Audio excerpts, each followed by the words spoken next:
Friends, welcome to topper study. हम करा रहे हैं ज्ञान बिंदु का हल प्रश्न पत्र बिहार एसआई का सेट 2 ये होगा। इसके पहले सेट 1 कराया जा चुका है, इसी चैनल पर अपलोड है। आप देखे नहीं तो जाके देख सकते हैं। वैसे हम प्लेलिस्ट में लगा देंगे ताकि आप लोगों को कोई प्रॉब्लम ना हो सर्च करने में। इस चैनल पर आप पहली बार विजिट करें तो सब्सक्राइब जरूर कर दीजिएगा। और इसके पहले हम एडिटोरिया का टेस्ट सीरीज करा रहे हैं, उसको भी आप लोग जाके देख सकते हैं, क्योंकि कोई भी एग्जाम दीजिए टेस्ट सीरीज बहुत ही इंपॉर्टेंट हो जाता है, ताकि आप लोग का प्रैक्टिस बन सके। कितना समय में कितना क्वेश्चन सॉल्व किया जा रहा है, कितना कर सकते हैं, उस हिसाब से। चलिए देखते हैं। टॉयलेट मैन ऑफ इंडिया किसे कहा जाता है? तो इसका आंसर होगा बी, बिंदेश्वर पाठक को टॉयलेट मैन ऑफ इंडिया कहा जाता है। दोबारा पूछा जा सकता है क्योंकि पूछा गया है। तो टॉयलेट मैन ऑफ इंडिया के नाम से बिंदेश्वर पाठक को जाना जाता है। ये लोग आप लोग जान चुके हैं। इनका जन्म बिहार के वैशाली जिले में 1943 में हुआ था, पूछा जा सकता है। और इन्होंने भारत में स्वच्छता एवं स्वास्थ्य को दशा में सुधार और सामाजिक परिवर्तन हेतु 1970 में सुलभ इंटरनेशनल संस्था की स्थापना की। ये पूछा जा सकता है कि किस संस्था की इन्होंने स्थापना की? तो सुलभ इंटरनेशनल संस्था की स्थापना की है इन्होंने। और इन्हें 1991 में पद्म भूषण से सम्मानित किया गया है। और इनकी मृत्यु 15 अगस्त 2023 को नई दिल्ली में हुई थी। देखिए, करेंट का प्रश्न बन गया था, इसलिए जब मृत्यु हुई थी ना 15 अगस्त 2023 में, इसलिए पूछा गया था। नेक्स्ट देखते हैं, मिशन इंद्रधनुष का संबंध किससे है? तो इसका आंसर होगा बी, साइबर क्राइम रोकथाम से है मिशन इंद्रधनुष का संबंध। अब देखिए, मिशन इंद्रधनुष अभियान को भारत सरकार के केंद्रीय स्वास्थ्य मंत्रालय द्वारा सभी बच्चों को टीकाकरण के अंतर्गत लाने के लिए 25 दिसंबर 2014 को प्रारंभ किया गया था। पूछा जा सकता है दोबारा कि कब प्रारंभ किया गया था? तो 25 दिसंबर 2014 को प्रारंभ किया गया था मिशन इंद्रधनुष।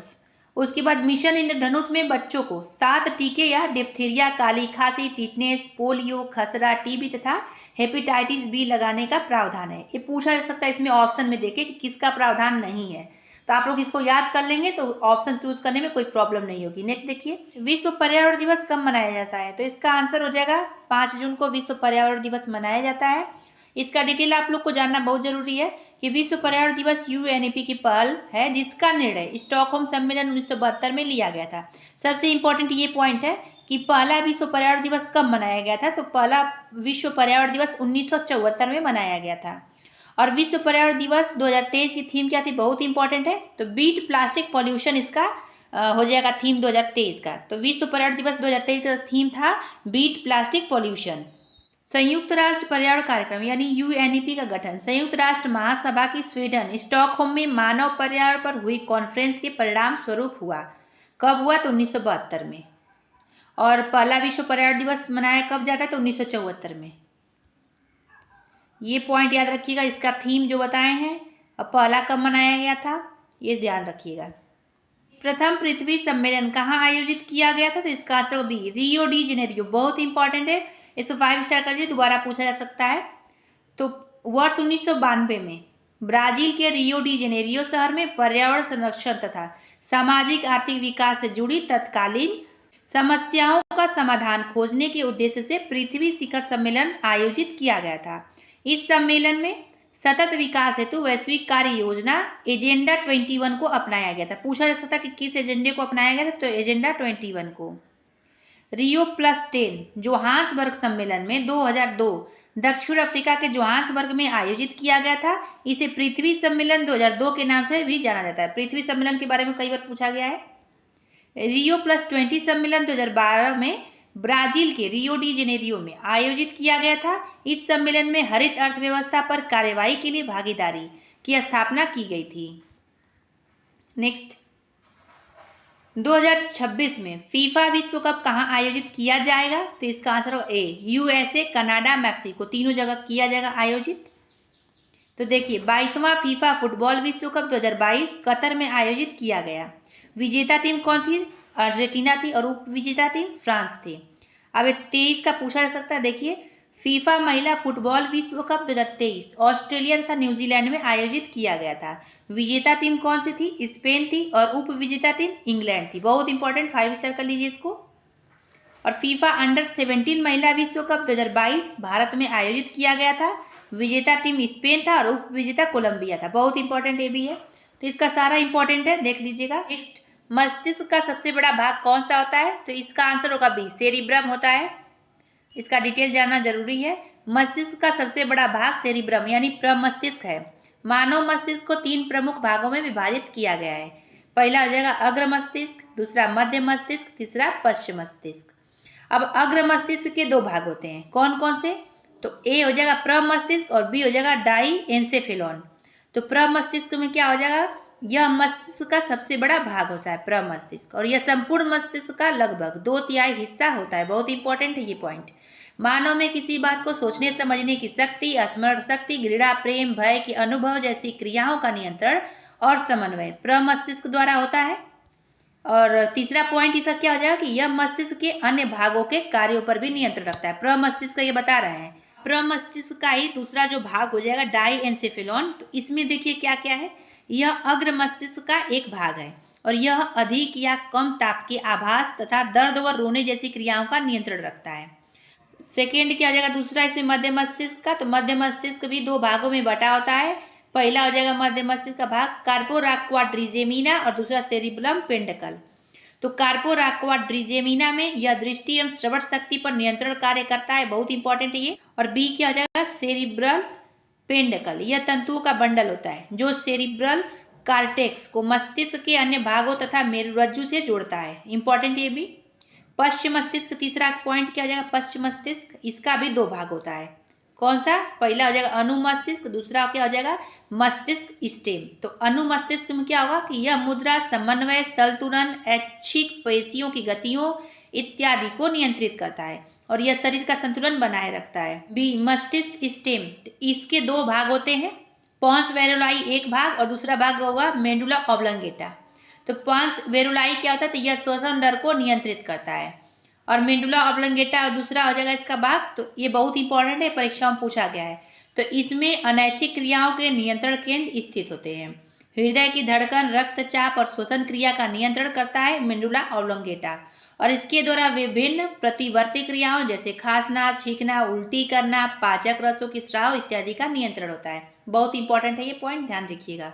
मंत्रिपरिषद का आकार होता है तो इसका आंसर होगा बी लोकसभा का 15%।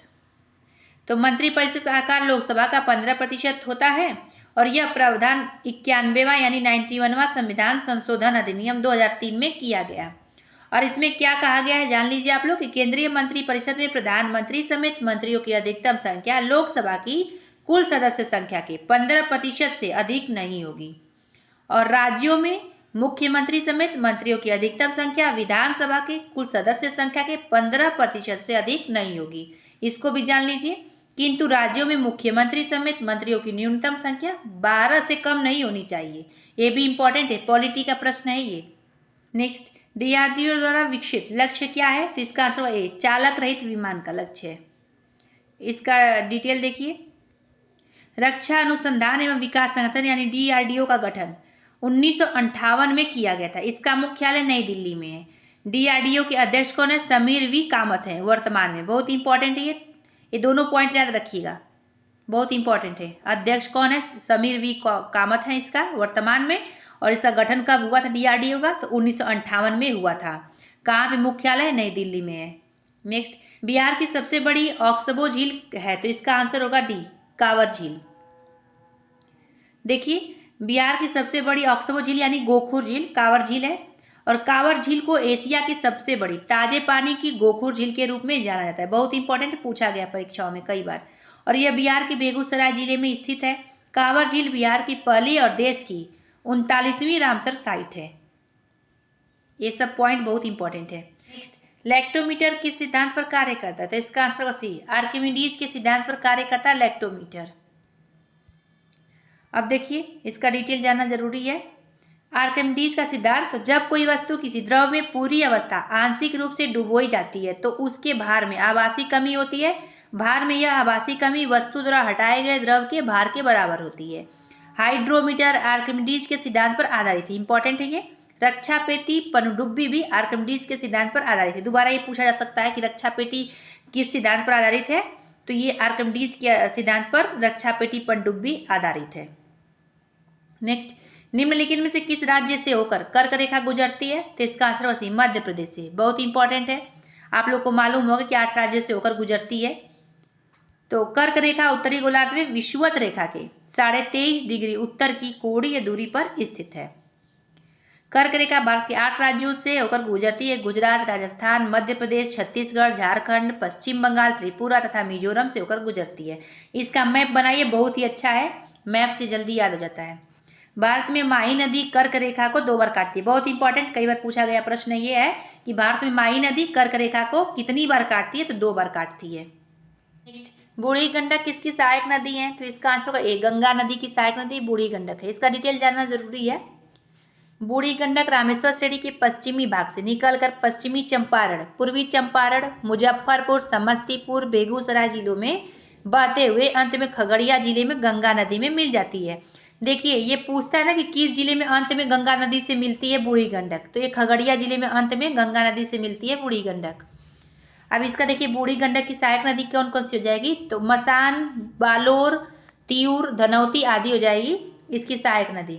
और गंगा नदी की प्रमुख सहायक नदियाँ कौन कौन सी हैं, तो उत्तर दिशा यानी बाएं किनारे पर कौन कौन सी है, तो रामगंगा, गोमती, घाघरा, गंडक, बूढ़ी गंडक, कोसी, महानंदा आदि हो जाएगा। और दक्षिण दिशा यानी दाएं किनारे पर इसकी सहायक नदी कौन है गंगा नदी की, तो टोंस, यमुना, कर्मनासा, सोन, पुनपुन, किऊल आदि है। ये भी बहुत इंपॉर्टेंट है। सहायक नदियाँ जो है, पुनपुन के बारे में पूछा गया है, कर्मनासा के बारे में पूछा गया है। नर्मदा नदी कहाँ से निकलती है, तो इसका आंसर भी अमरकंटक से निकलती है। बहुत इंपॉर्टेंट, कई बार पूछा जाने वाला प्रश्न है। इसमें जो भी डिटेल बताएंगे बहुत इंपॉर्टेंट रहेगा, तो ध्यान रखिएगा कि मध्य प्रदेश में अमरकंटक की पहाड़ी से निकलने के पश्चात यह उत्तर में विंध्यन पर्वत तथा दक्षिण में सतपुड़ा पर्वत के मध्य भ्रंश घाटी से होकर बहते हुए अरब सागर के खंभात की खाड़ी में गिरती है। पूछता है कि कहाँ गिरती है, तो ये गिरती है खंभात की खाड़ी में। और नर्मदा नदी की लंबाई कितनी है, तो 1312 किलोमीटर है। और यह जबलपुर के पास भेड़ाघाट की संगमरमर शैलों को काटकर धुआंधार जलप्रपात का निर्माण करती है। ये इसके बारे में भी पूछा गया है। और ओरसंग नर्मदा में दाएं तट से मिलने वाली एक प्रमुख नदी है। तवा, बंजर, शेर आदि इसकी सहायक नदियां हैं। किसकी, और नर्मदा की। नेक्स्ट, बंगाल की दीवानी अधिकार अंग्रेजों को मिली, तो इलाहाबाद की संधि द्वारा मिली थी। इलाहाबाद की प्रथम संधि कब हुई थी, पूछा जाता है कई बार, तो 12 अगस्त 1765 को मुगल सम्राट शाह आलम द्वितीय तथा अंग्रेज गवर्नर लॉर्ड क्लाइव के मध्य संपन्न हुआ था इलाहाबाद का प्रथम संधि। लुसेंट भी बहुत अच्छे से दिया है। और इस संधि के तहत कंपनी को मुगल सम्राट से बंगाल, बिहार एवं उड़ीसा की दीवानी प्राप्त हुई। इसके बदले कंपनी ने मुगल सम्राट को 26 लाख रुपए की वार्षिक पेंशन देना स्वीकार किया। कंपनी ने अवध के नवाब से कड़ा और इलाहाबाद के क्षेत्र को लेकर मुगल सम्राट शाह आलम द्वितीय को दे दिया। इलाहाबाद की द्वितीय संधि कब हुई थी, तो 16 अगस्त 1765 को अवध के नवाब शुजा-उद-दौला लॉर्ड क्लाइव के मध्य हुआ था। नेक्स्ट, चुनाव आयोग का उल्लेख किस अनुच्छेद में है, तो अनुच्छेद 324 में है। 20 का आंसर हो जाएगा। संविधान के भाग 15 में अनुच्छेद 324 से 329 क तक चुनाव आयोग का उल्लेख किया गया है। और संविधान के अनुच्छेद 324 के अनुसार संसद, राज्य विधानमंडल, राष्ट्रपति व उपराष्ट्रपति के पदों के निर्वाचन के लिए संचालन, निर्देशन व नियंत्रण की जिम्मेदारी चुनाव आयोग की होती है। ये पूछा जाता है कि कौन करवाता है ये सब, तो चुनाव आयोग करवाता है। ये जानना जरूरी है कि भारत के प्रथम मुख्य चुनाव कौन थे, तो भारत के प्रथम मुख्य चुनाव आयुक्त थे सुकुमार सेन। और भारत की प्रथम महिला मुख्य चुनाव आयुक्त कौन थी, तो वी.एस. रामादेवी थी। वर्तमान में मुख्य चुनाव आयुक्त कौन है, तो राजीव कुमार है। चौथे नंबर के 25वें नंबर के हैं ये। नेक्स्ट, राज्य सूची के विषय पर संसद कब कानून बनाती है, तो इसका आंसर होगा ए, राज्यसभा द्वारा 2/3 बहुमत से पारित प्रस्ताव पर। इसका डिटेल जाननी जरूरी है।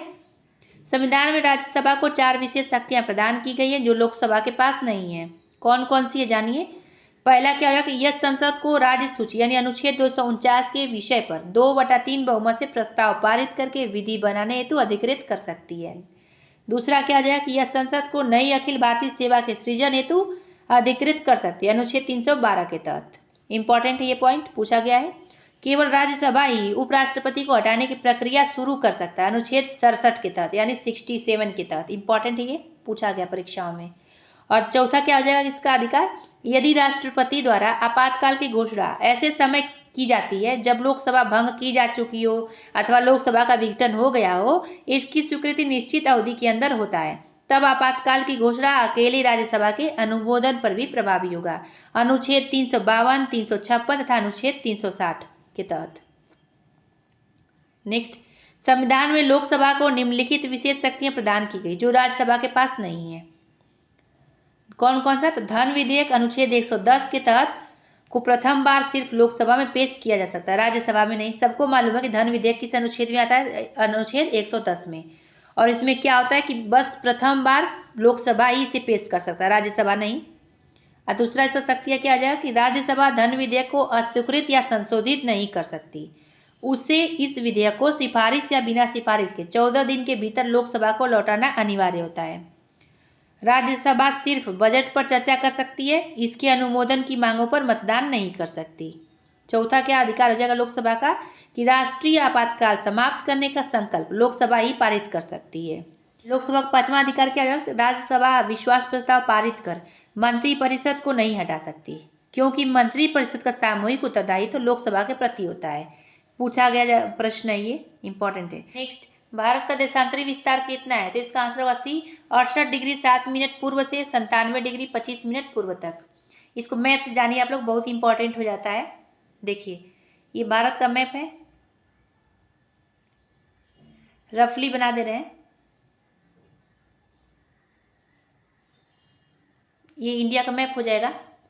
अब ये बताया गया कि कहाँ पे कैसे है। तो ये 68 डिग्री 7 मिनट यहाँ आ जाएगा, 68 डिग्री 7 मिनट यहाँ पर। फिर अरुणाचल प्रदेश के पास हो जाएगा 97 डिग्री 25 मिनट पूर्वी देशांतर, ये हो जाएगा। तो भारत का देशांतरी विस्तार 68 डिग्री 7 मिनट पूर्वी देशांतर से 97 डिग्री 25 मिनट पूर्वी देशांतर तक विस्तृत है। कि भारत पूरी तरह से उत्तर पूर्वी गोलार्ध में स्थित है। यह 8 डिग्री 4 मिनट उत्तरी अक्षांश से 37 डिग्री 6 मिनट उत्तरी अक्षांश के बीच विस्तृत है।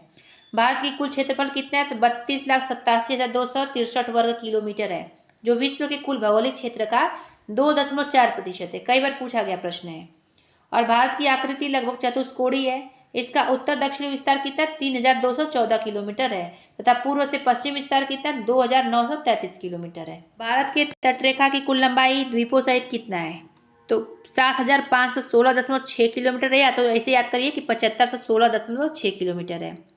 भारत की स्थलीय सीमा की लंबाई कितनी है? तो 15,200 किलोमीटर है। भारत की सबसे उत्तरी बिंदु कौन सी है? तो इंदिरा कॉल है, जो लद्दाख में है। भारत की सबसे दक्षिणी बिंदु कौन? तो इंदिरा पॉइंट है, जो ग्रेट निकोबार में है। भारत का सबसे पश्चिमी बिंदु कौन है? तो गुहार मोता, जो गुजरात में है। और भारत का सबसे पूर्वी बिंदु कौन है? तो किबिथु, जो है अरुणाचल प्रदेश में। बहुत इंपॉर्टेंट है, इसको मैप से बहुत अच्छे से आएगा आप लोग को समझ में। अगर मैप बनाया जाए तो टाइम ज़्यादा लग जाएगा। पराबैंगनी किरणों से रक्षा करने वाली परत कौन सी? इसका आंसर कभी स्ट्रेटोफियर है। स्ट्रेटोफियर को हिंदी में समताप मंडल कहते हैं। परीक्षा में दोनों में से कोई है, कंफ्यूज नहीं होइएगा। पराबैंगनी किरणों से रक्षा करती है ये। और वायुमंडल की संरचना तो तापीय विशेषताओं के आधार पर वर्गीकरण किया गया है। पहले इसका संरचना जान लेते हैं, बहुत इंपॉर्टेंट है। पहले नीचे से ऊपर तक देखिए ऐसे जाएगा। पहले क्षोभ मंडल आएगा, फिर समताप मंडल आएगा, फिर मध्य मंडल, फिर उसके आयन मंडल, फिर बहिर्मंडल। अब ये बहुत इंपॉर्टेंट है। क्षोभ मंडल के बारे में एक प्रश्न और पूछा जाता है कि क्षोभ मंडल में मौसमी घटनाएं होती हैं कि नहीं, किस मंडल में मौसमी घटनाएं होती है? तो क्षोभ मंडल में मौसमी घटनाएं होती हैं केवल। इसमें वाष्पीकरण, संघनन, वर्षण, कोहरा, बादल, तड़ित झंझा, चक्रवात आदि घटित होते हैं क्षोभ मंडल में। और दूसरा क्या जाएगा? समताप मंडल में क्या पूछा जाता है? तो धरातल से इसकी लंबाई कितनी होती है? तो लगभग 50 किलोमीटर होती है। हाँ, इस मंडल में किसी भी प्रकार की मौसमी घटनाएं घटित नहीं होती हैं। ठीक है। इन्हीं दशाओं के कारण वायुयान उड़ाने के लिए समताप मंडल की निचली सीमा आदर्श मानी जाती है। समताप मंडल में ओजोन परत स्थित है, ये भी बहुत इंपॉर्टेंट पॉइंट है, जो 15 से 35 किलोमीटर तक विस्तृत है। यह ओजोन परत द्वारा सौरिक पराबैंगनी विकिरण तरंगों का अवशोषण करता है। नेक्स्ट, मध्य मंडल के बारे में जान लीजिए कि मध्य मंडल का विस्तार सागर तल से 50 से 80 किलोमीटर की ऊंचाई के मध्य होता है। मध्य मंडल आयन मंडल से मेसोपोज द्वारा अलग होता है। आयन मंडल के बारे में जानिए कि आयन मंडल का विस्तार 80 से 400 किलोमीटर के मध्य होता है। कुछ स्रोतों में इसका विस्तार 640 किलोमीटर तक माना गया है। आयन मंडल में आयनों अर्थात विद्युत आवेशित कणों के प्रधानता है, इसलिए आयन मंडल रेडियो तरंगों के पृथ्वी पर परावर्तित करके संचार व्यवस्था को संभव बनाता है। आयन मंडल बहुत इंपॉर्टेंट है। आयन मंडल के बारे में प्रश्न पूछा जाता है। और बहिर्मंडल में क्या है? तो यह मंडल का वायुमंडल का सबसे ऊपरी स्तर है। और यह आयन मंडल के ऊपर से शुरू होकर सुदूर अंतरिक्ष में विलीन हो जाता है। यानी नोट देखिए इसमें क्या है कि ऑरोरा ऑस्ट्रियालिस तथा ऑरोरा बोरियालिस जैसी परिघटनाएं आयन मंडल में घटित होती हैं, जो एक प्रकार की सौरिक तूफान से निष्कासित इलेक्ट्रॉन तरंग है। ये पूछता है कि ऑरोरा ऑस्ट्रियालिस और ऑरोरा बोरियालिस कहाँ घटनाएं घटित होती हैं, तो आयन मंडल में घटित होती हैं। इसमें जो जो पॉइंट बताया केवल वही इंपॉर्टेंट है। नेक्स्ट, सीता माता की जयंती कब मनाई जाती है, तो इसका आंसर अभी वैशाख माह के शुक्ल पक्ष की नवमी को मनाई जाती है। सर्वाधिक ऊंचाई पर स्थित बादल क्या कहलाता है, इसका आंसर होगा डी, पक्षाघ बादल कहलाता है।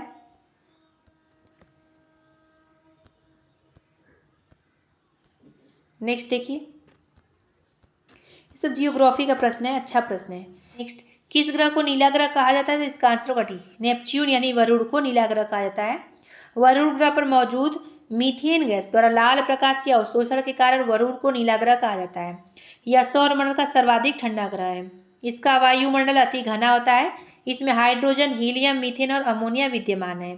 इसके प्रमुख उपग्रह कौन कौन से हैं, तो ट्रिटोन व नेरीड है। शुक्र यानी वीनस को सांझ का तारा या भोर का तारा कहा जाता है तथा पृथ्वी की जुड़वा बन भी शुक्र ग्रह को कहा जाता है। इंपॉर्टेंट है ये। पृथ्वी को जल की उपस्थिति के कारण नीला ग्रह कहते हैं। पूछा जाता है पृथ्वी को कौन सा ग्रह कहते हैं, तो नीला ग्रह कहते हैं। और मंगल यानी मार्स की सतह लाल फेरस ऑक्साइड की उपलब्धता के कारण होती है, इसे लाल ग्रह कहते हैं इसी कारण, तो मंगल ग्रह को।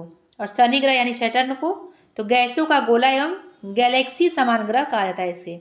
अरुण यानी यूरेनस को क्या कहा जाता है, तो लेटा हुआ ग्रह या हरा ग्रह कहा जाता है। किसको, यूरेनस यानी अरुण ग्रह को। नेक्स्ट, किसने गति के नियमों का प्रतिपादन किया, तो इसका आंसर होगा ए, न्यूटन ने किया था। बहुत अच्छा प्रश्न है, कई बार पूछा गया प्रश्न है, लूसेंट में अच्छे से दिया है। इसका डिटेल देखिए कि गति के नियमों का प्रतिपादन आइजैक न्यूटन ने किया था। आइजैक न्यूटन ने 1687 ईस्वी में अपनी पुस्तक प्रिंसिपिया में गति के नियमों का प्रतिपादन किया था। इस पुस्तक के बारे में पूछता है, बहुत इंपॉर्टेंट पुस्तक का नाम है प्रिंसिपिया।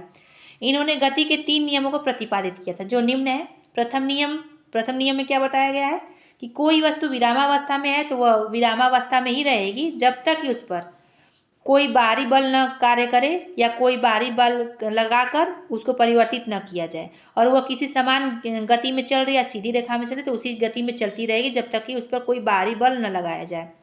और दूसरा पॉइंट क्या बताया था, तो वस्तुओं की प्रारंभिक अवस्था में स्वतः परिवर्तन नहीं होने की प्रवृत्ति को जड़त्व कहते हैं, इसलिए न्यूटन के प्रथम नियम को जड़त्व का नियम भी कहा जाता है। पूछा गया प्रश्न है। और तीसरा पॉइंट क्या है कि प्रथम नियम हमें बल का परिभाषा बताता है, तो बहुत ही इंपॉर्टेंट है। पूछता है कि न्यूटन के किस नियम से हमें बल की परिभाषा मिलती है, तो प्रथम नियम से ही बल की परिभाषा मिलती है। उदाहरण में क्या है, तो कि पेड़ की टहनियों को हिलाने से उसमें फल फूल टूटकर नीचे गिर पड़ते हैं। और दूसरा क्या हो जाएगा उदाहरण, कि कंबल को हाथ से पकड़कर डंडे से पीटने पर धूल के कण झड़कर गिर पड़ते हैं। तीसरा उदाहरण इसमें हो जाएगा, गोली मारने से कांच में गोल छेद हो जाता है, परंतु पत्थर मारने पर कांच टुकड़े टुकड़े हो जाते हैं यानी टूट जाते हैं। और चौथा इसमें उदाहरण क्या है कि रुकी हुई गाड़ी के अचानक चल पड़ने पर उसमें बैठे यात्री पीछे की ओर झुक जाते हैं, और चलती हुई गाड़ी के अचानक रुकने पर उसमें बैठे यात्री आगे की ओर झुक जाती हैं। ये सब लूसेंट में दिया है, अच्छा है, ये सब देख लीजिएगा आप लोग। बहुत अच्छा प्रश्न है, पूछा ये वाला पूछा जा सकता है दोबारा। नेक्स्ट देखिए, प्रकाश संश्लेषण में आवश्यक है, तो इसका आंसर भी क्लोरोफिल। बहुत इंपॉर्टेंट है, ये पूछा जाता है, कई बार पूछा गया प्रश्न है। अब पर्णहरित के बारे में पूछिए, जानिए। पर्णहरित वर्णक मुख्यतः हरित लवक नामक पादप कोशिकांग में पाया जाता है। इंपॉर्टेंट है। पौधे की जिन कोशिकाओं में पर्णहरित उपस्थित होता है केवल वे ही प्रकाश संश्लेषण क्रिया कर पाते हैं। पौधे में पर्णहरित प्रायः हरी पत्तियों में पाया जाता है, इस कारण पत्तियों के पौधों का प्रकाश संश्लेषी अंग कहा जाता है। पर्णहरित के केंद्र में मैग्नीशियम पाया जाता है। इंपॉर्टेंट है, बहुत अच्छा प्रश्न है, ये डिटेल भी बताया गया अच्छे से। प्रकाश संश्लेषण सिर्फ हरे पौधे एवं कुछ जीवाणुओं में घटित होने वाली प्रक्रिया है, और शैवाल जो होते हैं और हाइड्रिला जो प्रायः जल में मिलते हैं का पूरा शरीर प्रकाश संश्लेषी होता है। नेक्स्ट देखिए प्रश्न, प्राकृतिक सफाई कर्मी किसे कहा जाता है, तो इसका आंसर होगा सी, अब घटक को प्राकृतिक सफाई कर्मी कहा जाता है। नेक्स्ट देखिए, पंचायती राज व्यवस्था किस संविधान संशोधन से संबंधित है, इसका आंसर होगा ए, 73वां संविधान संशोधन अधिनियम से। तो 73वां संविधान संशोधन अधिनियम 1992 में पारित किया गया था।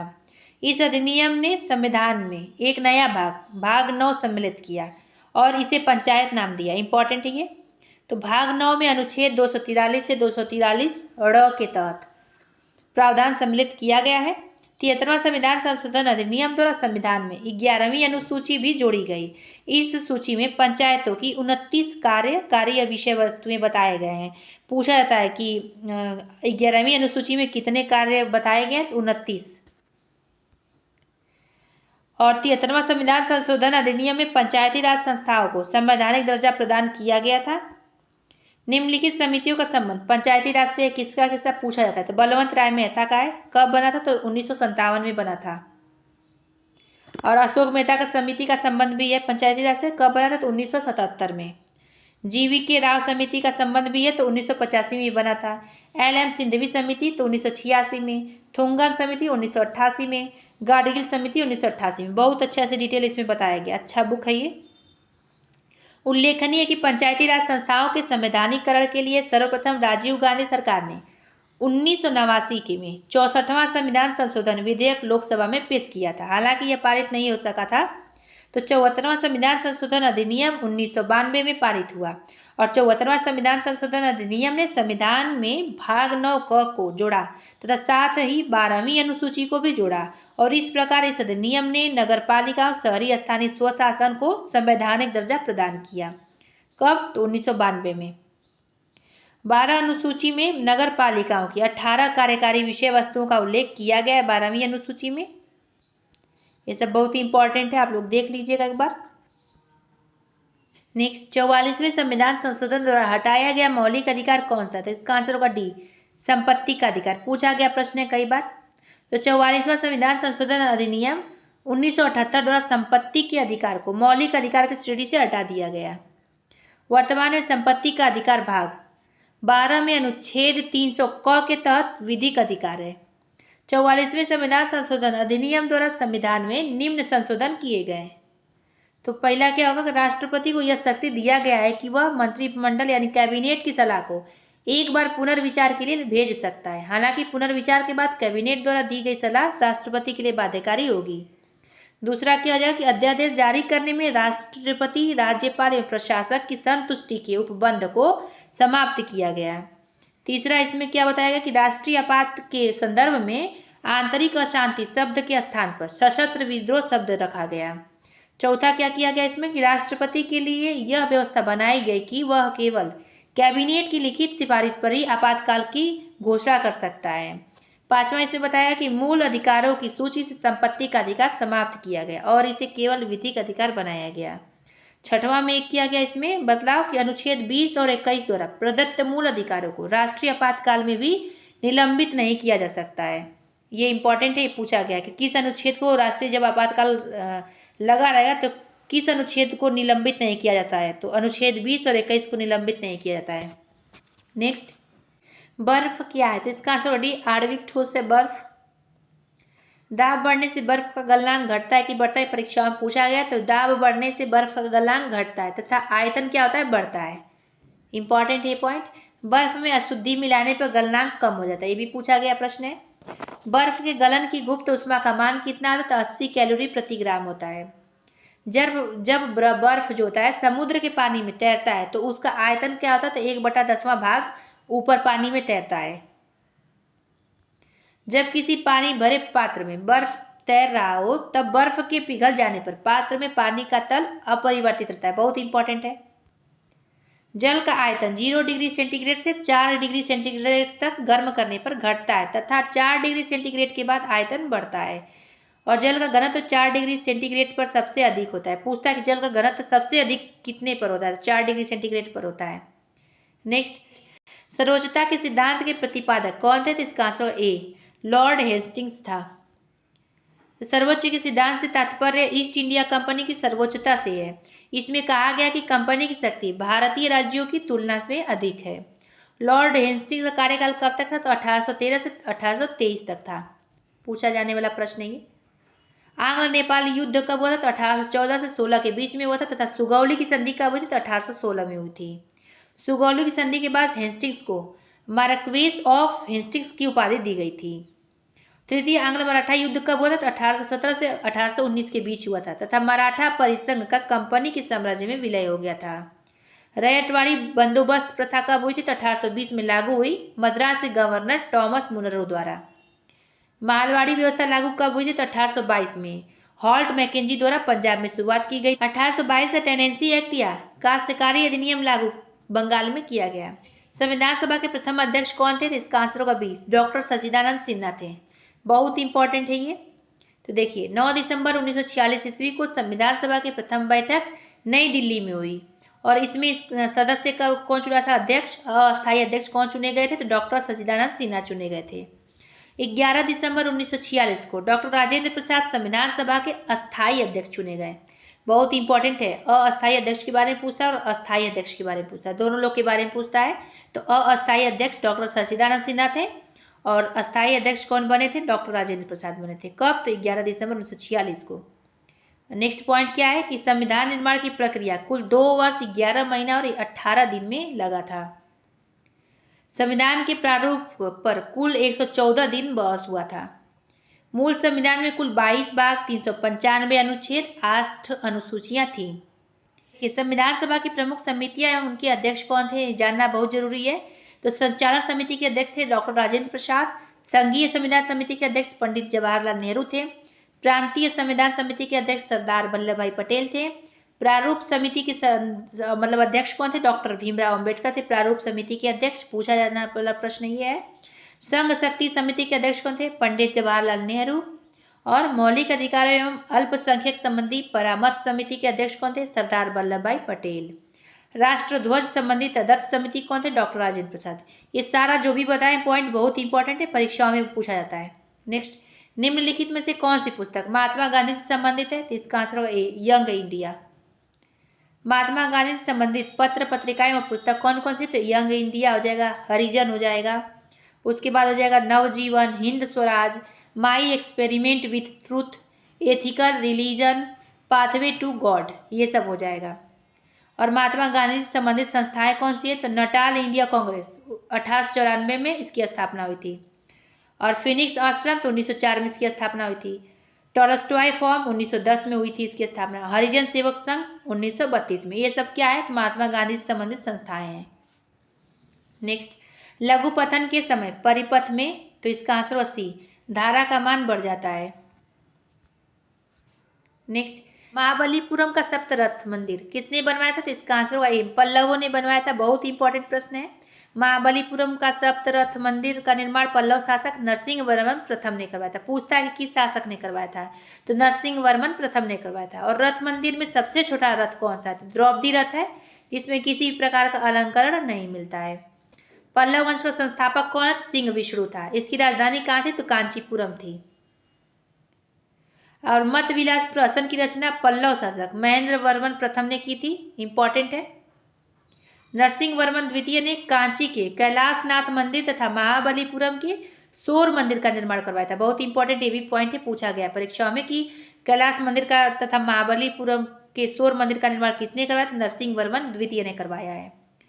और 10 कुमार चरित्र के लेखक दंडी नरसिंह वर्मन द्वितीय के दरबार में रहते थे। ये पूछा जाता है कि 10 कुमार चरित्र के लेखक कौन थे? दंडी थे। कहाँ रहते थे? नरसिंह वर्मन द्वितीय के दरबार में। अब नोट में क्या बताया गया? कांची के कैलाश मंदिर के निर्माण से द्रविड़ स्थापत्य कला की शुरुआत मानी जाती है। ये भी पूछा जा सकता है प्रश्न बना के। नेक्स्ट, किस ऐप को आरपीएफ द्वारा प्रतिबंधित किया गया? तो इसका आंसर बी, रियल मैंगो को। नेक्स्ट, 2011 की जनगणना के अनुसार भारत की साक्षरता दर कितनी है? तो इसका आंसर बी, 73% है। देखिए इसका डिटेल बहुत इंपॉर्टेंट आप लोग के लिए हो जाता है। भारत की पुरुष साक्षरता दर कितनी है? तो 82.14%। भारत की महिला साक्षरता दर कितनी है? तो 65.46%। भारत का लिंगानुपात कितना है? तो 943 है। भारत का शिशु लिंगानुपात कितना है? तो 919 है। भारत का जनसंख्या घनत्व तो कितना है? 382 प्रति वर्ग किलोमीटर है। बिहार का साक्षरता दर कितना है? तो 61.8%, यानी 61.8%। बिहार का पुरुष साक्षरता दर कितना है? तो इसका आंसर 71.2%। बिहार की महिला साक्षरता दर कितना है? तो 51.5%। बहुत इंपॉर्टेंट ये सब है। बिहार का लिंगानुपात कितना है? तो 918 है। बिहार का शिशु लिंगानुपात कितना है? तो 935 है। बिहार का जनसंख्या घनत्व तो कितना है? तो 1106 व्यक्ति प्रति वर्ग किलोमीटर, यानी 1106 व्यक्ति प्रति वर्ग किलोमीटर है। ये सब 2011 की जनगणना के अनुसार है, ध्यान दीजिएगा। नेक्स्ट, सर्वाधिक ऊंचाई पर स्थित मतदान केंद्र ताशीगंग किस राज्य में स्थित है? तो इसका आंसर अभी हिमाचल प्रदेश में। ये करेंट प्रश्न था इसलिए। रानी दुर्गावती कहाँ की शासिका थी? तो इसका आंसर होगा डी, रानी दुर्गावती गोंडवाना की शासिका थी। रानी दुर्गावती का जन्म 5 अक्टूबर 1524 ईस्वी को प्रसिद्ध राजपूत चंदेल सम्राट कीरत राय के परिवार में हुआ था। ये सब देख लीजिएगा, उतना इंपॉर्टेंट नहीं है। 1564 ईस्वी में दुर्गावती को युद्ध में पराजित कर दिया गया और बाद में इस राज्य को अकबर ने इसी राजवंश से संबंधित चंद्र शाह को सौंप दिया था।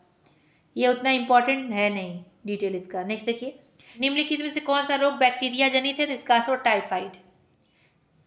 देख लीजिए आप लोग, टाइफाइड रोग बैक्टीरिया जनित है। तो बैक्टीरिया यानी जीवाणु जनित रोग कौन कौन से होता है? तो कोड़ी, डिप्थीरिया, टिटनेस, प्लेग, क्षय रोग, हैजा, निमोनिया, गोनोरिया, क्षय रोग और सिफिलिस आदि है। ये सब पूछा जाने वाला प्रश्न है।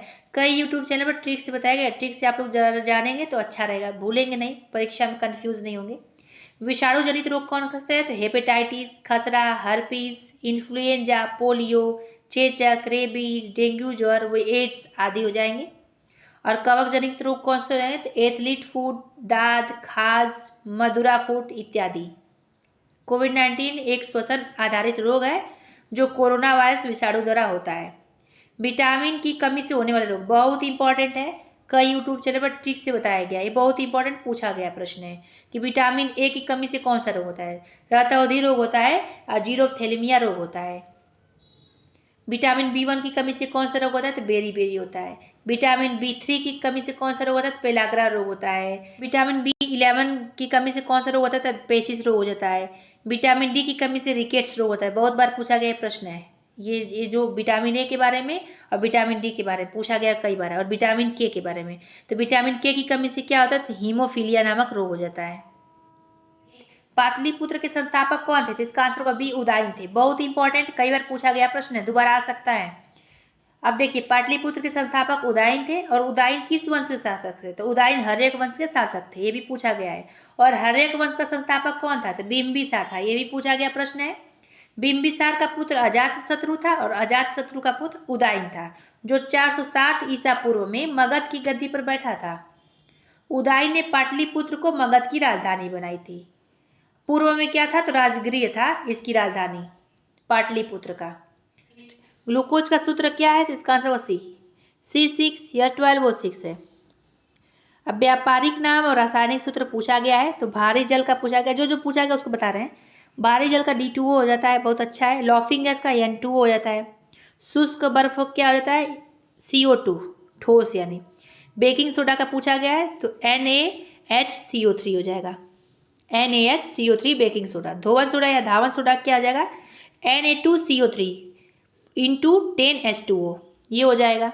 प्लास्टर ऑफ पेरिस का पूछा गया है इसका, तो CaSO4 इंटू 1/2H2O। जिप्सम का भी पूछा गया था, CaSO4 इंटू 2H2O। और इसका पूछा गया है, सिरका का भी पूछा गया, CH3COOH। नेक्स्ट, कोठारी आयोग का संबंध किससे है? तो इसका आंसर होगा डी, शिक्षा से है। सन 1964 में भारत सरकार ने डॉक्टर दौलत सिंह कोठारी की अध्यक्षता में स्कूली शिक्षा प्रणाली को नया आकार व नई दिशा देने के उद्देश्य से कोठारी आयोग का गठन किया था। डोडा बेटा किस पर्वत की सबसे ऊंची चोटी है? तो इसका आंसर होगा डी, नीलगिरी की सबसे ऊंची चोटी है डोडा बेटा। कई बार पूछा गया प्रश्न है ये। पूर्वी घाट एवं पश्चिमी घाट के पर्वत नीलगिरी पर्वत ग्रंथि में मिलते हैं, जिसका सर्वोच्च शिखर डोडा बेटा है। डोडा बेटा दक्षिणी भाग का दूसरा सर्वोच्च शिखर है। नीलगिरी के दक्षिण में अन्नामलाई की पहाड़ियां हैं। अन्नामलाई की सर्वाधिक ऊंची चोटी कौन सी? कई बार पूछा गया, तो अनाईमुडी है। यह पश्चिमी घाट सहित संपूर्ण दक्षिण भारत का सर्वोच्च शिखर है। कौन सा? अनाईमुडी। पूर्वी घाट की सबसे ऊंची चोटी कौन सी है? तो जिंदागड़ा चोटी है। सतपुड़ा पर्वतमाला की सबसे ऊंची चोटी कौन है? तो धूपगढ़ है, बहुत इंपॉर्टेंट है ये। उत्तरी सह्याद्री का सर्वोच्च शिखर तो कलसुबाई है। अरावली पर्वतमाला का सर्वोच्च शिखर तो गुरु शिखर है, जो माउंट आबू के पहाड़ी में स्थित है। ये सब पूछा गया प्रश्न है। 8वीं अनुसूची में कितने भाषाओं को शामिल किया गया, तो इसका आंसर होगा 22 भाषाओं को शामिल किया गया। अच्छा प्रश्न है, ये पूछा जाने वाला प्रश्न है। चंद्रयान 3 के लैंडर का नाम क्या है, तो इसका आंसर बी विक्रम है। चंद्रयान 3 के बारे में आप लोग एक बार जान लीजिएगा, बहुत ही अच्छा है, इसको देख लीजिए डिटेल इसका। कि चंद्रयान 3 के बारे में पूछा जा सकता है कि इसकी लैंडर का नाम क्या था, तो विक्रम था, और रोवर का नाम क्या था, प्रज्ञान था। किस राज्य की राजधानी अमरावती प्रस्तावित की गई है, तो इसका आंसर होगा ए आंध्र प्रदेश की। अब 2 जून 2014 को आंध्र प्रदेश का विभाजन कर तेलंगाना राज्य का गठन किया गया था। तेलंगाना राज्य कब गठन किया गया था पूछा जाता है, तो 2 जून 2014 को। एकल आवृत्ति वाले ध्वनि को क्या कहते हैं, तो इसका आंसर ए टोन कहते हैं। निम्नलिखित में से कौन मानव हार्मोन नहीं है, तो इसका आंसर होगा डी साइटोकाइनिन जो है मानव हार्मोन नहीं है, क्योंकि ये पादप हार्मोन है। साइटोकाइनिन पादप हार्मोन है, और इसकी खोज किसने की थी, मिलर, स्क्रूज और स्ट्रॉन्ग ने की थी। कब, तो 1955 ईस्वी में। यह बौने पौधों को क्या करता है, लंबा करने में मदद करता है। कौन, साइटोकाइनिन हार्मोन। और पौधों में निम्नलिखित हार्मोन पाए जाते हैं, बहुत इंपॉर्टेंट है। कौन कौन से हार्मोन पाए जाते हैं देख लीजिए। Auxins, gibberellins, abscisic acid, ethylene, florigens, ये सब क्या पाते हैं, पौधों में पाए जाते हैं, हार्मोन है। ऑक्सिन्स क्या करता है, तो ये पौधों की वृद्धि को नियंत्रित करने वाला हार्मोन है। जिब्रेलिन क्या है, तो यह बौने पौधों को लंबा करता है। एब्सिसिक एसिड क्या है, तो यह वृद्धरोधक हार्मोन है, यह बीजों को सुप्तावस्था में रखता है। और एथिलीन क्या है, तो यह एकमात्र हार्मोन है जो गैसीय रूप में पाया जाता है, और यह फलों को पकाने में मादा पुष्पों की संख्या में वृद्धि करता है। बहुत इंपॉर्टेंट ये है हार्मोन का नाम एथिलीन। नेक्स्ट देखिए, सिंधु घाटी सभ्यता के निम्नलिखित स्थलों में किसमें वृहत स्नानागार पाया गया, तो इसका आंसर होगा डी मोहनजोदड़ो। तो देखिए, कांस्य की नर्तकी की मूर्ति, सूती कपड़ा, मिट्टी का तराजू, मातृ देवी की मूर्ति, गले हुए तांबे के ढेर आदि मोहनजोदड़ो में पाया गया है। जूते हुए खेत के साक्ष्य कहाँ मिले हैं, ये बहुत बार पूछा गया है, तो इसका आंसर होगा कालीबंगा से प्राप्त हुए हैं। जूते हुए खेत के साक्ष्य, आयताकार 7 अग्नि वेदिकाएं, कांच व मिट्टी की चूड़ियाँ, और उसके बाद ये कहाँ पाए गए, कालीबंगा में पाए गए हैं। शंख का बना बैल, स्त्री के गर्भ से निकला हुआ पौधा, स्वास्तिक एवं चक्र के साक्ष्य, कब्रिस्तान, R37 सावधान पेटिका आदि कहाँ से पाए गए, तो हड़प्पा से पाए गए। पूछा गया प्रश्न है, इसलिए पॉइंट में बताया गया है, बहुत इंपॉर्टेंट है। और दूसरा पॉइंट क्या है कि लोथल से मनका उद्योग के साक्ष्य, तांबे का कुत्ता, फारस की मुहर, बंदरगाह, धान की भूसी आदि भी पाए गए हैं। कहाँ से, लोथल से। कनिष्क को हराने वाला चीनी जनरल कौन था, तो इसका आंसर होगा सी पान चाओ था कनिष्क को हराने वाला। कनिष्क किस वंश का शासक था, तो कुषाण वंश का शासक था। नेक्स्ट देखिए, बजरंग पुनिया का संबंध किस खेल से है, तो इसका आंसर होगा कुश्ती से। ए हो जाएगा इसका आंसर। अब आप लोग इसको देख लीजिएगा, राज्यसभा कितने दिनों तक धन विधेयक को रोक सकती है, तो इसका आंसर होगा बी 14 दिनों तक। आप पूछता है कि धन विधेयक किस अनुच्छेद में बताया गया, तो अनुच्छेद 110 में बताया गया। कृत्रिम पारिस्थितिकीय तंत्र का उदाहरण है, तो इसका आंसर होगा बी खेत। नेक्स्ट देखिए, तूतीकोरिन बंदरगाह किस राज्य में स्थित है, इसका आंसर होगा सी तमिलनाडु में स्थित है। बंदरगाहों के बारे में पूछा जाता है, एक प्रश्न आता है, इंपॉर्टेंट है ये सब। फॉरवर्ड ब्लॉक की स्थापना किसने किया था, तो इसका आंसर होगा सुभाष चंद्र बोस ने किया था। बहुत ही इंपॉर्टेंट है, कई बार पूछा गया प्रश्न है। ऑल इंडिया फॉरवर्ड ब्लॉक की स्थापना 3 मई 1939 को सुभाष चंद्र बोस द्वारा किया गया था। और फॉरवर्ड ब्लॉक का अखिल भारतीय सम्मेलन 1940 में नागपुर में आयोजित किया गया था, ये भी पूछा गया कहाँ आयोजित हुआ था, कब हुआ था, तो ये सब देख लिए। 1940 में नागपुर में आयोजित हुआ था। फॉरवर्ड ब्लॉक की पार्टी का अध्यक्ष कौन था, सुभाष चंद्र बोस, तथा महासचिव कौन थे, HV कामत थे। सुभाष चंद्र बोस ने जर्मनी में फ्री इंडिया सेंटर की स्थापना की थी, और 1 सितंबर 1942 सुभाष चंद्र बोस ने आज़ाद हिंद फौज की पहली डिवीजन की स्थापना की थी। 21 अक्टूबर 1943 को सुभाष चंद्र बोस ने सिंगापुर में स्वतंत्र भारत की अस्थायी सरकार की स्थापना की थी, और 2 जुलाई 1943 को सुभाष चंद्र बोस को आज़ाद हिंद फौज का सर्वोच्च सेनापति घोषित किया गया था। नेक्स्ट, उत्प्रेरक का कार्य क्या है, तो इसका आंसर होगा डी ए तथा बी दोनों। तो इसका क्या हो जाएगा, ए तथा बी दोनों, यानी अभिक्रिया की दर को बढ़ाता है और अभिक्रिया की दर को घटाता भी है उत्प्रेरक। नेक्स्ट, साइमन कमीशन का विरोध क्यों हुआ था? तो इसका आंसर होगा बी, इसमें एक भी बातें शामिल नहीं थे इसलिए इसका विरोध हुआ था। बहुत इंपॉर्टेंट, इसका डिटेल जानिए कि भारत शासन अधिनियम 1919 में यह प्रावधान था कि 10 वर्ष बाद एक आयोग की नियुक्ति की जाएगी जो यह जांच करेगी कि भारत उत्तरदायित्व शासन की दिशा में कहाँ तक प्रगति करने की दिशा में है। तो देखिए, साइमन कमीशन की नियुक्ति नवंबर 1927 को की गई थी। इस कमीशन की नियुक्ति भारत राज्य सचिव बर्केनहेड द्वारा की गई थी। पूछता है किस के द्वारा की गई थी? भारत राज्य सचिव बर्केनहेड द्वारा की गई थी। और इस कमीशन में कुल कितने सदस्य शामिल थे? 7 सदस्य शामिल थे। इस 7 सदस्य में एक भी भारतीय शामिल नहीं थे, इसलिए भारतीय द्वारा श्वेत कमीशन कहकर इसका बहिष्कार किया गया था। ये पॉइंट इंपॉर्टेंट है। यह कमीशन 3 फरवरी 1928 को भारत आया था। पूछता है कि ये कमीशन कब भारत आया था? तो 3 फरवरी 1928 को आया था। Muslim League, Justice Party, All India अछूत एसोसिएशन और केंद्रीय सिख संघ ने इस कमीशन का विरोध नहीं किया था। पॉइंट इसमें दिया है, मुंबई में जवाहरलाल नेहरू तथा पंजाब में लाला लाजपत राय के नेतृत्व में इस कमीशन का विरोध हुआ था। पूछता है कि मुंबई में किसके नेतृत्व में विरोध हुआ था? तो जवाहरलाल नेहरू के नेतृत्व में विरोध हुआ था और पंजाब में लाला लाजपत राय के नेतृत्व में विरोध हुआ था साइमन कमीशन का। और साइमन कमीशन के विरोध के दौरान जब लाठीचार्ज हो रहा था तो उसमें चोटिल हो गए थे। कौन? लाला लाजपत राय, और उनका निधन ही हो गया था इसी कारण 17 नवंबर 1928 को। तो लाला लाजपत राय को चोटिल करने वाले अंग्रेज पुलिस अधिकारी सैंडर्स की हत्या 17 दिसंबर 1928 को हो गई। किसने की? तो भगत सिंह, राजगुरु, चंद्रशेखर आजाद द्वारा किया गया था। 1946 के नौसैनिक विद्रोह का नायक कौन था? तो इसका आंसर होगा सी, MS खां। धात्विक खनिज का उदाहरण है, तो इसका आंसर हो जाएगा ए, सोना, चांदी और लोहा धात्विक खनिज का उदाहरण है। नेक्स्ट देखिए, बेलाडीला किस लिए प्रसिद्ध है? तो इसका आंसर बी, लौह अयस्क के लिए बेलाडीला प्रसिद्ध है। भारत में लौह अयस्क के 2 प्रमुख प्रकार हेमेटाइट तथा मैग्नेटाइट पाए जाते हैं। लौह अयस्क के कुल आरक्षित भंडारों का लगभग 95% भाग ओडिशा, झारखंड, छत्तीसगढ़, कर्नाटक, गोवा, आंध्र प्रदेश तथा तमिलनाडु राज्य में स्थित है। ओडिशा में लौह अयस्क सुंदरगढ़, मयूरभंज, झार पहाड़ी श्रृंखलाओं में पाया जाता है।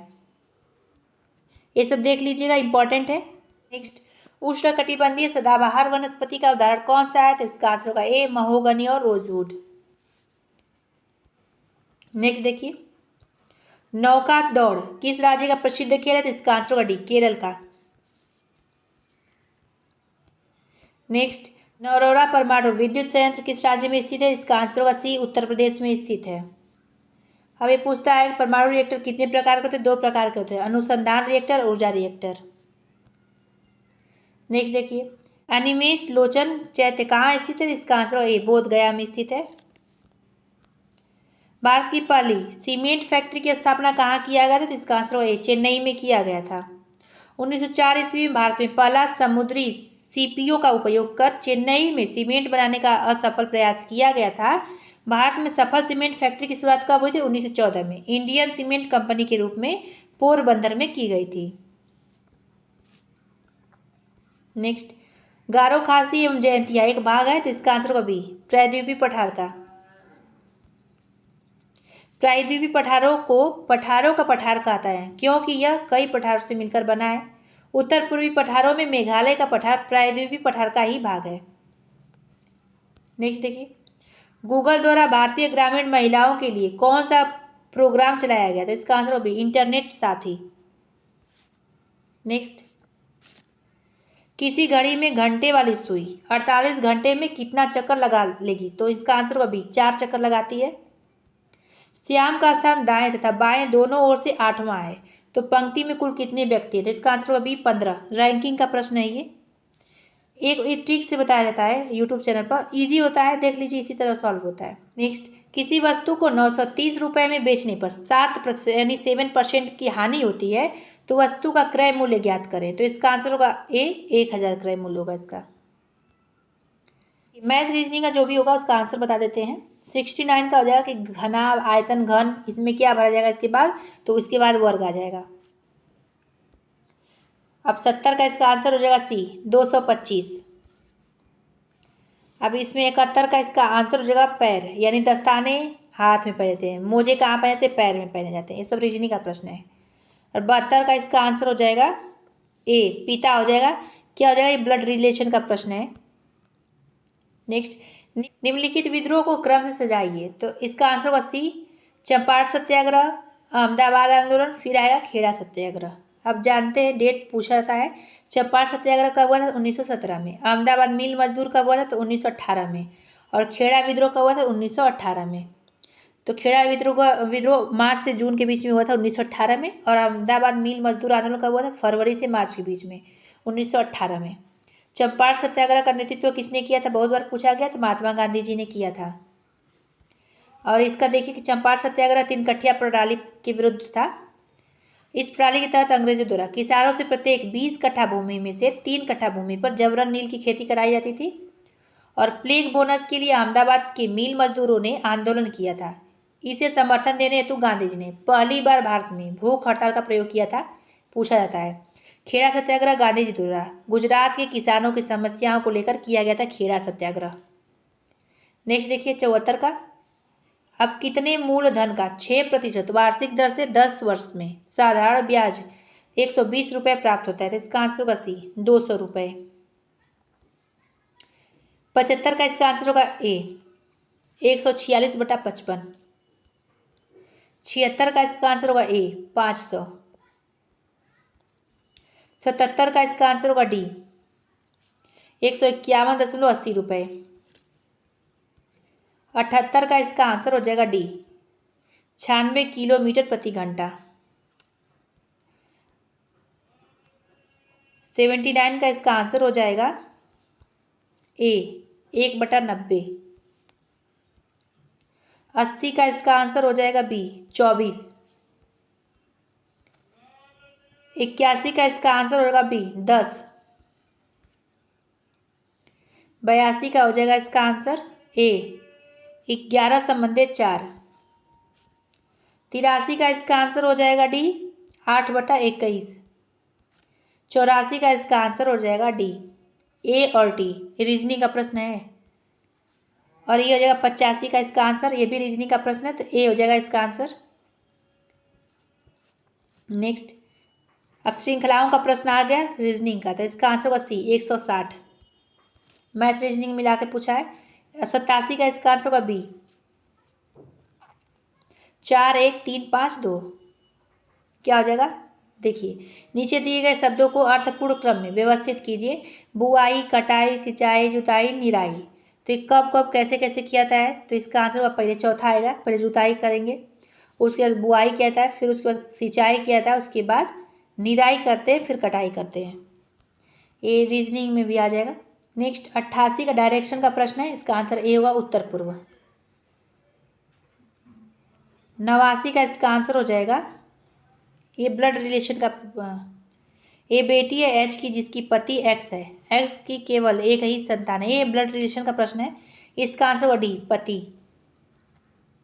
90 का इसका हो जाएगा, मान लीजिए कि पहला अभय भास्कर से लंबा है, दूसरा क्या हो, चंद्र अभय से लंबा है, तीसरा ईश्वर चंद्र से लंबा है, और धीरज सबसे लंबा है। बहुत इजी प्रश्न होता है ये, एक बार बना लेंगे समझ जाएंगे आप लोग। तो इसका आंसर सी होगा, चंद्र। अब इसको पूरा पढ़ने का कोई मतलब नहीं है, मैथ रीजनिंग का प्रश्न। 91 का इसका आंसर होगा बी, 2454। 92 का इसका आंसर होगा डी, वेन आरेख का प्रश्न है, ये भी अच्छा होता है, अगर एक बार पढ़ लिया समझ में आ जाएगा। 93 का इसका आंसर हो जाएगा बी, और 94 का इसका आंसर हो जाएगा, आकृतियों से प्रश्न दिया गया है, 94 का इसका आंसर हो जाएगा ए। और 95 का विधान परिषद का सदस्य बनने हेतु तो न्यूनतम उम्र कितनी होनी चाहिए? तो इसका आंसर होगा 30 वर्ष की होनी चाहिए। तो विधान परिषद का सदस्य बनने हेतु तो न्यूनतम उम्र 30 वर्ष होनी चाहिए। विधान परिषद राज्य विधानमंडल का उच्च सदन होता है, ठीक है, और विधानसभा राज्य विधानमंडल का निम्न सदन होता है। बहुत इंपॉर्टेंट दोनों पॉइंट। विधानसभा का सदस्य बनने हेतु तो न्यूनतम उम्र कितनी होनी चाहिए? 25 वर्ष होनी चाहिए। प्रमुख पदों हेतु न्यूनतम उम्र सीमा कितनी है? तो पंचायत चुनाव लड़ने हेतु 21 वर्ष, राज्यपाल या उपराज्यपाल, राष्ट्रपति या उपराष्ट्रपति हेतु 35 वर्ष चाहिए उम्र, और लोकसभा सदस्य बनने हेतु 25 वर्ष उम्र चाहिए, राज्यसभा सदस्य बनने हेतु 30 वर्ष उम्र चाहिए। ये सब उम्र के बारे में पूछा जाता है, देख लीजिएगा। वृहत ट्रंक मार्ग निम्न में से किससे संबंधित है? इसका आंसर ये सड़क परिवहन से संबंधित है। तो इसका डिटेल बहुत इंपॉर्टेंट है आप लोग को जानना कि वृहद ट्रंक मार्ग का निर्माण शेरशाह सूरी ने करवाया था। पूछता है किसने करवाया था, शेरशाह सूरी ने। और किसने मरम्मत करवाया था, ये भी पूछता है। तो अंग्रेज लॉर्ड ऑकलैंड ने इसका मरम्मत करवाया था। और ग्रैंड ट्रंक रोड दक्षिण एशिया की सबसे पुरानी सड़क मार्ग है, इंपॉर्टेंट है। वर्तमान के NH1 एवं NH2 को सम्मिलित रूप से ग्रैंड ट्रंक रोड कहा जाता है। और इस सड़क मार्ग को सड़क ए आजम भी कहा जाता है। ये सब पॉइंट इंपॉर्टेंट है। नेक्स्ट, विश्व स्वास्थ्य संगठन का मुख्यालय निम्नलिखित में से किस देश में स्थित है? तो इसका आंसर भी स्विट्जरलैंड में स्थित है। इसका डिटेल जानना जरूरी है कि इसकी स्थापना कब की गई थी। 7 अप्रैल 1948 ईस्वी में की गई थी। विश्व स्वास्थ्य संगठन का मुख्यालय बता दिए, स्थापना कब हुई थी ये बता दिए। तीसरा पॉइंट ये बहुत इंपॉर्टेंट है कि विश्व स्वास्थ्य संगठन के सदस्यों की संख्या कितनी है? तो 194 है वर्तमान में। वर्तमान में विश्व स्वास्थ्य संगठन के महानिदेशक कौन है? बहुत इंपॉर्टेंट है, टेड्रोस अधानोम घेब्रेयेसस हैं वर्तमान में। और विश्व स्वास्थ्य दिवस कब मनाया जाता है? तो 7 अप्रैल को मनाया जाता है। विश्व के प्रमुख संगठन एवं उसके मुख्यालय कौन कौन से, जो इंपॉर्टेंट परीक्षा में पूछा गया वो बता देंगे हम। एशियाई विकास बैंक यानी ADB का मुख्यालय का मनीला में है। और दक्षिण पूर्वी एशियाई राष्ट्रों का संघ का मुख्यालय कहाँ है? तो जकार्ता में है। और उसके बाद नाटो का मुख्यालय कहाँ है? तो ब्रुसेल्स में है। सार्क कहाँ है? तो काठमांडू। विश्व व्यापार संगठन का कहाँ है? तो जेनेवा में है। और आधुनिक राष्ट्रमंडल यानी कॉमनवेल्थ का तो लंदन में है। अंतर्राष्ट्रीय मुद्रा कोष का कहाँ है? तो वाशिंगटन DC अमेरिका में है। नेक्स्ट, किसी अर्धचालक का ताप बढ़ाने पर उसकी प्रतिरोधकता बढ़ती है कि घटती है? कई बार पूछा गया, तो इसका आंसर होगा B, घटती है। ये पूछता है। नेक्स्ट, ओडोमीटर एक उपकरण है जिसके द्वारा मापन किया जाता है किसका? तो इसका आंसर होगा दूरी का। बहुत इंपॉर्टेंट, कई बार पूछा गया प्रश्न है ये। देखिए जो पॉइंट बताएंगे ना ये इसमें सारा इंपॉर्टेंट है, तो उसको नोट डाउन कर लीजिएगा आप लोग जरूर से, या तो दोबारा देख लीजिएगा कि ऑडियोमीटर यह उपकरण ध्वनि की तीव्रता मापने का काम करता है। और बैरोमीटर क्या करता है? तो यह उपकरण वायु दाब को मापता है। ये क्या करता है? उपकरण वायु दाब की मापन करता है, बैरोमीटर। और अमीटर क्या कहता है? तो इसका उपयोग विद्युत धारा को मापने में किया जाता है, अमीटर का प्रयोग। कई बार पूछा गया प्रश्न है। और हाइग्रोमीटर का क्या उपयोग होता है? तो इसकी सहायता से वायुमंडल में व्याप्त आर्द्रता मापी जाती है। सिस्मोग्राफ का क्या उपयोग होता है? तो यह भूकंप की तीव्रता मापने का उपकरण है, सिस्मोग्राफ। फेदोमीटर क्या है? तो यह यंत्र समुद्र की गहराई मापने में काम आता है, फेदोमीटर। रेन गेज क्या होता है? तो यह वर्षा मापने के काम में आता है। और बल क्या है? सदिश राशि की अदिश राशि, कई बार पूछा गया, तो यह एक सदिश राशि है बल। और बल का SI मात्रक कई बार पूछा गया, तो न्यूटन हो जाएगा। शक्ति का SI मात्रक भी पूछा गया, क्या होता है? तो वाट होता है। नेक्स्ट, अलकनंदा तथा भागीरथी नदी कहाँ आकर मिलती है? तो इसका आंसर C, देवप्रयाग में आकर मिलती है। और अलकनंदा और पिंडार नदी का संगम कहाँ पे है? तो कर्णप्रयाग में। अलकनंदा और धौलीगंगा का संगम कहाँ है? तो विष्णुप्रयाग में। अलकनंदा और मंदाकिनी का संगम कहाँ है? तो रुद्रप्रयाग में है। अलकनंदा और नंदाकिनी का संगम कहाँ है? तो नंदप्रयाग में। ये सब पूछा गया प्रश्न है परीक्षाओं में। तो फ्रेंड्स यहाँ पे वीडियो समाप्त होता है। अगर आप लोग को वीडियो पसंद है तो लाइक जरूर कर दीजिएगा और शेयर भी कर दीजिए, अन्य लोग को भी इससे फ़ायदा हो सके। आप लोग चैनल पर पहली बार विजिट कर सब्सक्राइब कर दीजिएगा। और आप लोग कमेंट बॉक्स में कमेंट कर सकते हैं, अगर वीडियो लॉन्ग हो जाता है तो शॉर्ट किया जाएगा इसको। वैसे हम अपने हिसाब से डिटेल बताएं जो जो इम्पोर्टेंट था। तो चलिए फिर मिलेंगे अगले वीडियो में अगले टॉपिक के साथ। वीडियो देखने के लिए धन्यवाद।